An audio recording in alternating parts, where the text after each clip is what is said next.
Adlaw nga Sabado karon mga kaigsuunan, petsa 13 sa bulan sa Agosto tuig 2022.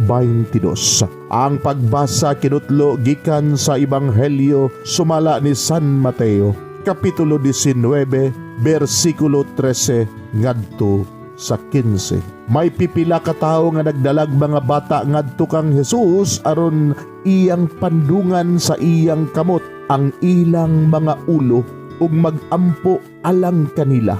Apan gikasab-an sa mga tinun-an kadtong mga tawhana. Si Jesus miingon, "Paduula kanako ang mga bata ug ayaw sila pugni, kay ang gingharian sa langit ila sa mga tao nga sama kanila."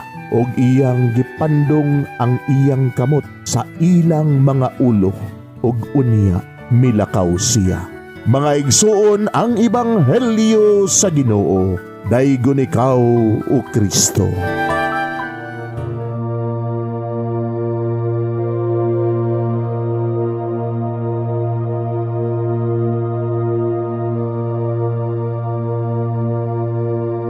Pagampo sa dili pa magsugod sa trabaho. Magampo kita sa ngalan samahan sa Anak ug sa Espiritu Santo. Amen. Langit mo namong Amahan, sa among pagsulod nining trabahoan, among gidala ang imong presensya uban kanamo. Among gipamulong ang imong kalinaw, imong grasya, imong kaluoy, ug ang imong perpektong hanay sa among mga trabaho.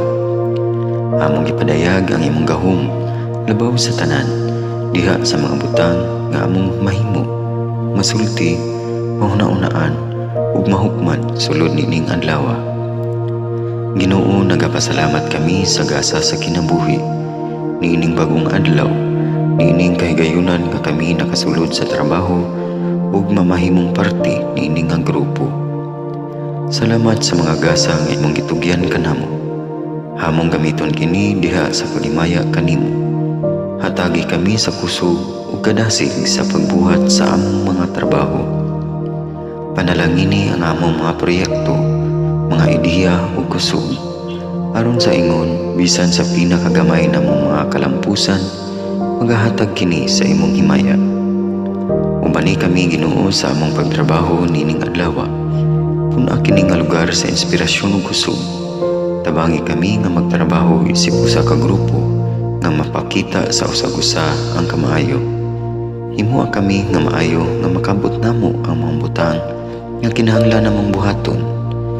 Himuha kini nga lugar nga puno sa kalipay ug panaghigalaay, ug kamugaway ug kalinaw ang mapatigbabaw niining dapita. Ginoo, kung kami anaa sa kalibog, giyahi kami. Kung kami muwadaan sa kadasig ug paglaom, dasiga kami. Himuha nga ang trabaho nga among gihimo ug ang paagi sa among paghimo niini makahatag unta kini ug hugot nga pagtuo, kalipay ug pahiyom sa tanan nga among mahimamat karong adlaw. Panalangini ang among mga pamilya, among Pinoy-anan, among nasod. Himuha nga magmatidud-anon kami sa pagtagad ug pag-amuma sa kalikupan ug sa tanang may kinabuhi, diha sa pagbuhat kanamo sa pagkabuot sa imong pangandoy alang sa hustisya ug kagawasan. O Ginoo, sa among pagbiya nining lugara, tagay kami sa imong panalangin ug kaluoy sa among pagbiyahe. Panalangini ang among mga pamilya ug Pinoy-anan nga anaon ta sa maayong kahimtang sama sa among pagbiya kanila. Ginoo, salamat sa tanang butang nga imong nabuhat, sa tanang butang nga imong gibuhat, ug sa tanang butang nga imong buhaton pa. Sa ngalan ni Jesus, among giampo diha sa tumang pagigugma ug pagpasalamat. Amen. Sa ngalan samahan, sa Anak ug sa Espiritu Santo. Amen.